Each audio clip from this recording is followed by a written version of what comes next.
Welcome to the channel viewers, Dr. JW theologist, Central Coast, New South Wales. Since 1994, like and subscribe to help the channel, comment to educate me, and share to help somebody else. Who is ruling Australia series, the behavioural political analysis, hopefully more of a therapy journey for Australians, trying to make sense out of the nonsense. When Australians started realising the household was stronger than the atmosphere. In episode 49, I examined the family as the first constitutional school forming citizens beneath truth, conscience and divine restraint before institutional interpretation. So, in this episode, I advance the conflict further. Households increasingly resisting the emotional, moral, and psychological atmosphere establishments depend upon to preserve expanding authority. And at first, the atmosphere still appeared invisible. Television language shifted gradually. School frameworks changed quietly. Institutional messaging softened moral certainty slowly across years rather than days. Australians adapted incrementally. Then, slowly, another recognition began surfacing beneath the constitutional fatigue. The atmosphere itself had become formative. That recognition matters enormously, viewers, because populations are not governed only through laws, courts and policies. They're governed through repeated emotional environments shaping perception, moral instinct, identity, fear, conscience and behavioural expectation long before legal enforcement becomes necessary. Australia's constitutional Christian inheritance originally resisted this by grounding citizens beneath divine truth, stable moral reality, disciplined conscience, family formation, and divine authority higher than social atmosphere itself.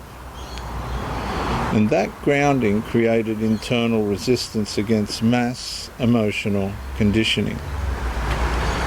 And the paradox deepens further. Institutions continue speaking.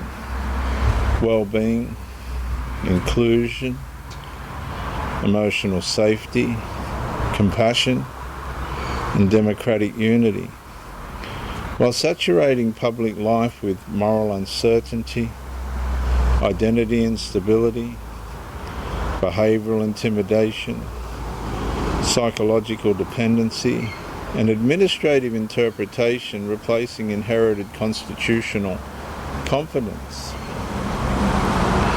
And that saturation changes populations neurologically over time.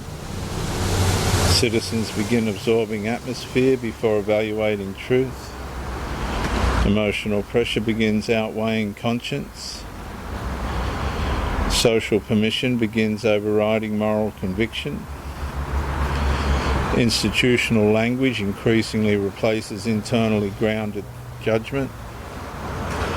And that is why the household becomes existentially important. A family capable of forming citizens beneath truth, courage, restraint, responsibility, lawful speech, stable identity, and divine accountability interrupts the atmosphere itself, because morally formed citizens become harder to emotionally redirect, psychologically absorb. They become harder to behaviourally intimidate, administratively redefine, or constitutionally detach from inherited restraints limiting power originally. And that's why establishments detached from divine authority increasingly require continuous atmosphere management. Without emotional saturation, institutional contradiction becomes more visible. Constitutional forgetting weakens. Conscience strengthens. And citizens begin recognising limits power was never authorised to cross. E.g., tickle versus giggle in Australia, where the Australian courts have decided they know more about God's creation than he does. And the issue confronting Australia, therefore, extends beyond legal structure entirely.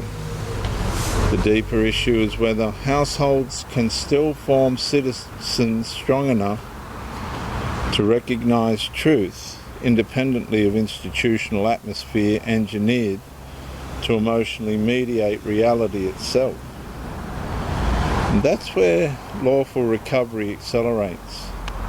Not through panic, not through hatred, but through disciplined moral reconstruction beneath God above government, truth above atmosphere, conscience above intimidation, family before administrative absorption, and constitutional restraint above institutional appetite.